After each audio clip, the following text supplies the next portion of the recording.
એક હતો ગુલામ. ગુલામ એટલે રાત દિવસનો નોકર. એને પગાર આપવાનો નહીં, માત્ર પેટ પૂરતું ખાવા પીવાનું આપવાનું. એના ઉપર વગર કારણે મારઝૂડ પણ થઈ શકે. અરે માલિક એને મારી નાખે તોય એની કોઈ ફરિયાદ થઈ શકે નહીં. આવો એક ગુલામ હતો. એ કોઈ સાધારણ માણસનો ગુલામ નહોતો.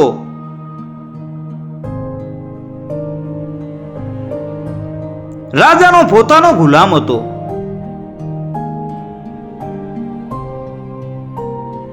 રાજાએ એને કામ સોંપ્યું હતું.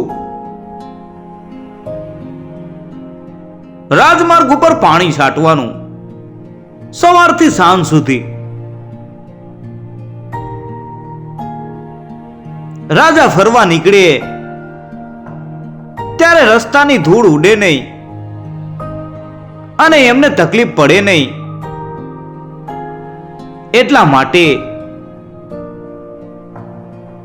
ગુલામ નદીએ જઈ ચામડાની મશક પાણીથી ભરી લાવે અને 2 મણ પાણીની એ પખાલ ખભા ઉપર નાખી એ રસ્તા ઉપર પાણી છાંટતો. ગુલામ કામમાં જરા પણ આળસ કરતો નહીં. કોઈ એને ટોકે એવું એ થવા દેતો નહીં. રાજાની સવારી નીકળવાની છે એવું જાણે એટલે ભરી મશક ખભા ઉપર લઈને એ સવારીની આગળ પાણી છાંટતો છાંટતો ચાલે. ક્યાંય ખૂણો પણ છંટાયા વિનાનો રહે નહીં. એની એ પૂરી કાળજી રાખે. રાજા રથમાં સવાર થઈને નીકળે ત્યારે રસ્તાની 2 બાજુ લોકોના ટોળા રાજાના દર્શન કરવા ઊભા રહે અને રાજાનો જય જયકાર કરે. તે વખતે રાજાની નજર આ ગુલામ ઉપર પડે.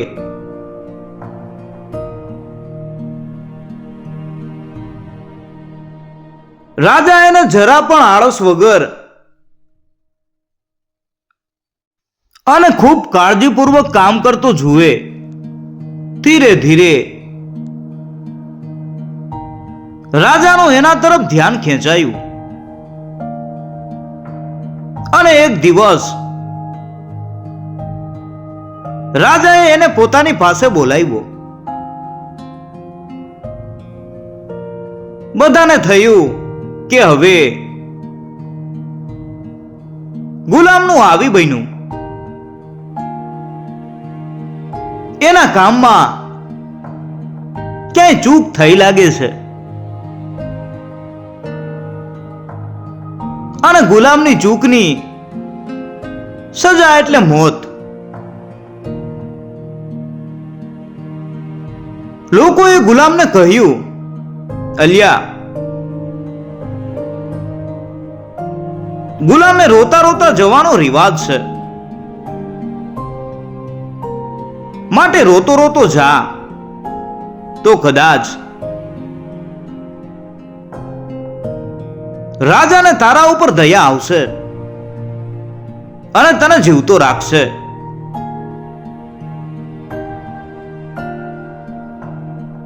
પણ ગુલામ રોતો રોતો ન ગયો.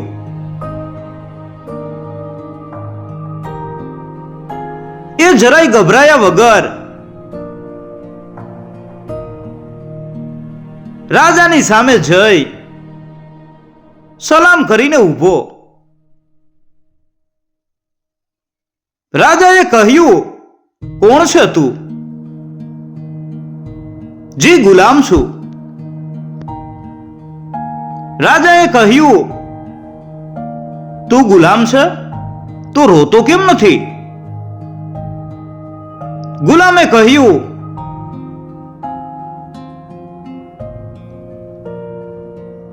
રોવાથી કંઈ દુઃખ ઘટતું નથી.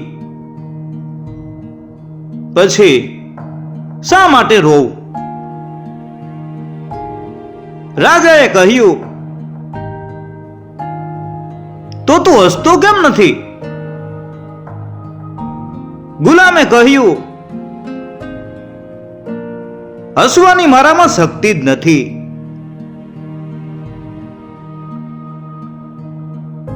તો તારામાં શેની શક્તિ છે? એટલે ગુલામે કહ્યું, થાયકા વિના કામ કરવાની. શું કામ કરે છે તું?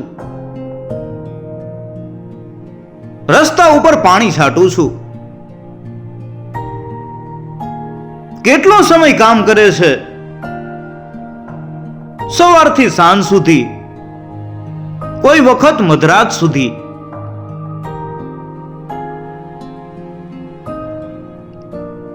કંટાળો નથી આવતો તને? થાક નથી લાગતો તને?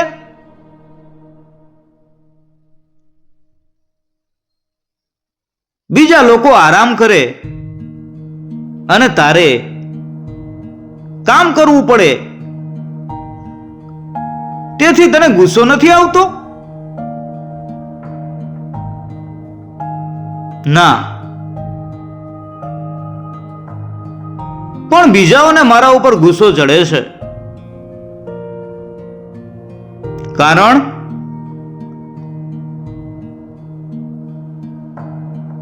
કે હું ગુલામ છું.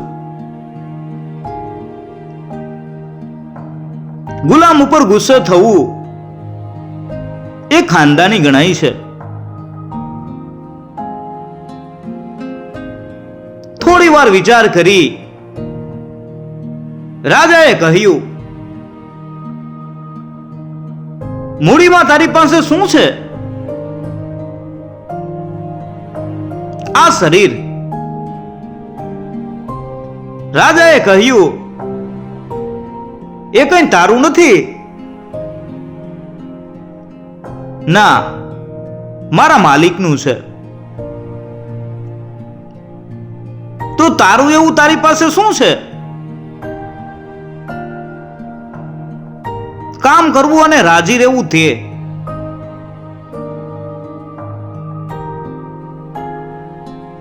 ગુલામના આ જવાબોથી રાજા ખુશ થયો. તેણે કહ્યું, માગ, તું માગે તે આપું. ગુલામે કહ્યું, મહારાજ, માણસ પોતાની પાસે જે ન હોય તે માગે છે. હું પણ મારી પાસે જે નથી તે માગું છું. આપ રાજી થઈ તે આપો. રાજાએ કહ્યું, આપ્યું. ગુલામે કહ્યું, તો મહારાજ, હવે આપની આજ્ઞાથી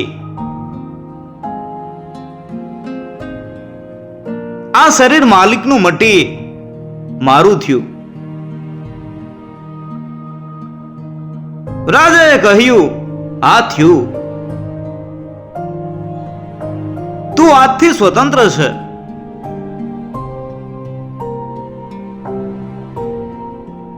ગુલામના મુખ ઉપર મુક્તિનો આનંદ છવાઈ ગયો. તે બોલી ઉઠ્યો,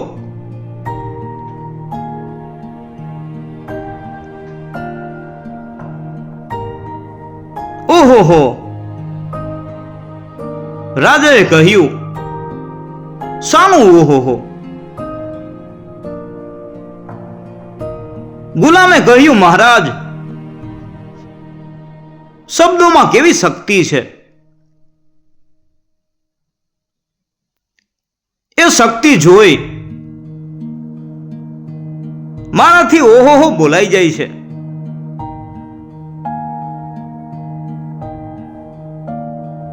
ગુલામ શબ્દ સાંભળતા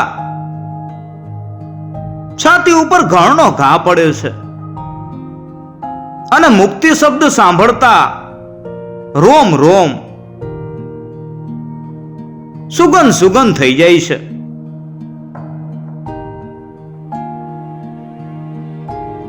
રાજાએ કહ્યું, તારા શબ્દો સાંભળી મારા પણ રોમ રોમ સુગંધ થઈ ગયા.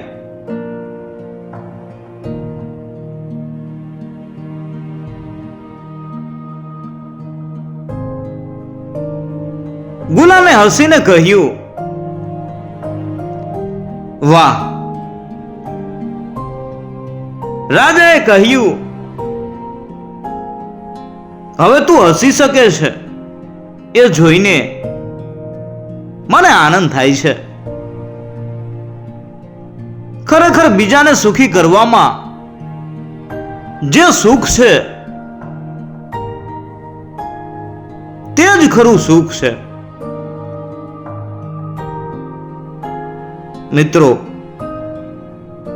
આ વાર્તાના લેખક રમણલાલ સોની છે.